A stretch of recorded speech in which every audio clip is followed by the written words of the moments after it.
All right, I'm going to tell the story. I want to tell the story of my first visit to Thailand and my first experience with Thai massage. I was a school teacher in Chicago. This was 1999, and I'd been teaching for 7 years. Decided I needed a break.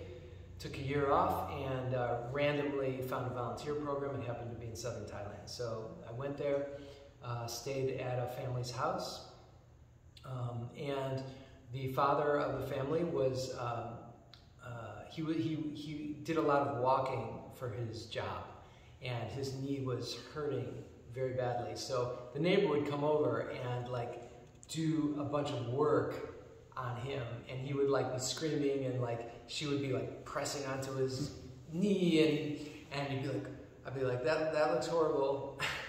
And he's like, oh no, Thai massage, good. So that was my first like thing of Thai massage. So I was like, I'm never gonna get a Thai massage. That looks absolutely dreadful.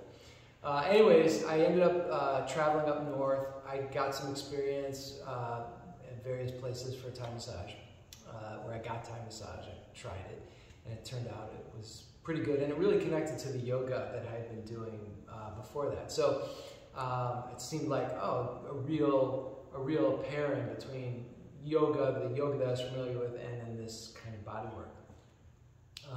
I ended up in Chiang Mai in northern Thailand, and happened to be staying next door to a woman who was studying with this teacher, and she was telling stories about this teacher, and he sounded absolutely, from my perspective at that time, totally insane.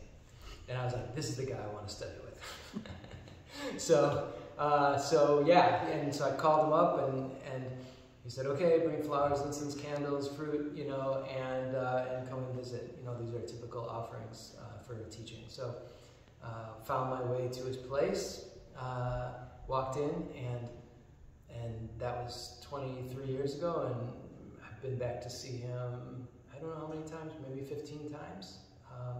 He's been my teacher for bodywork ever since.